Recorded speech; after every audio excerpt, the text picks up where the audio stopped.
for joining us here on Island Life Live. Mele Manaka over there, Lena Girl right here, and Daisy D. Hilo, make some noise! Yeah, we got a nice big crowd over here. Now, we got a super packed hour with some very special guests. Yesterday, we had some awesome adventures as well. Not only that, we had beautiful designers on stage as well. Yeah, like Mano Ola. Yes. Yep. And again, we got a super packed show. We are so excited about it.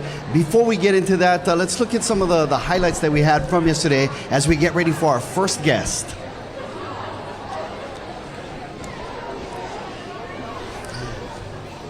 All right. Again, we're so stoked that Mayor Mitch Roth joined us yesterday to just kind of share the economic impact and the cultural impact that the Mele Manaka has on this very special place here on the island of Hawaii.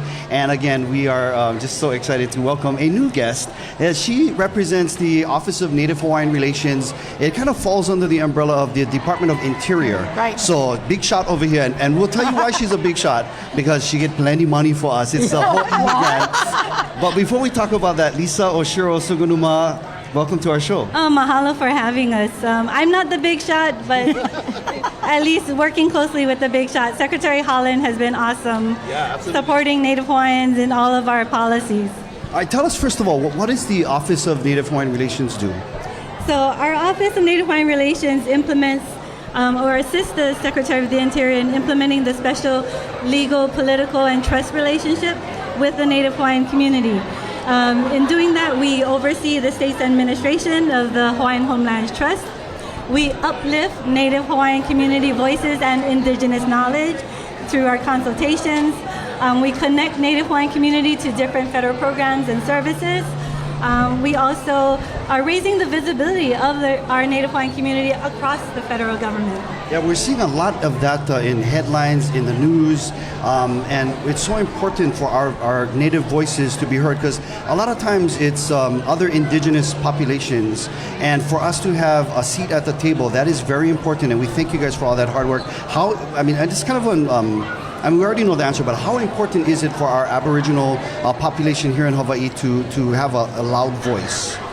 Oh, it's so important because, as I mentioned, with indigenous knowledge, as federal agencies, we don't have all of the information and knowledge on how best to steward the lands, the resources, and to really serve the needs of our community. So we need that input from our community. Our community knows best how to take care of these lands, of our aina, of our resources. So we, again, through the consultation, we also this year adopted a guidance for the entire Department of the Interior to use Olelo Hawaiʻi. Yes, we saw that. Accept input in Olelo Hawaiʻi. So you'll be able to, send in comments, participate in our different consultations in Olelo Hawaiʻi. Wow. Also, we have recently been able to implement some grant programs. Congress keeps building upon that political and trust relationship and says, okay, Native Hawaiian community, you know best about how to adapt to the changing circumstances. So we just closed a $20 million climate resilience program. We're reviewing those applications.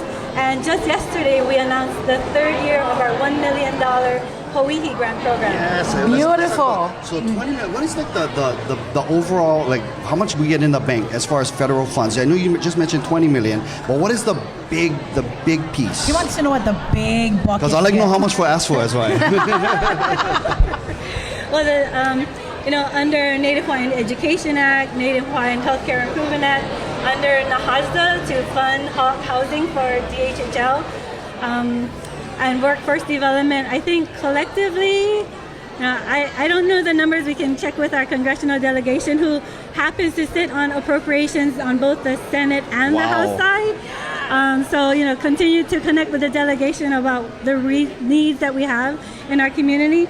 But it's over hundreds of millions. Wow, that is amazing. Now let's break that down, because you got that $1 million Hawaiʻi grant. How can people apply, and how do you get involved? Okay, so the Hawaiʻi program is implementing the Native American Tourism Improving Visitor Experience Act.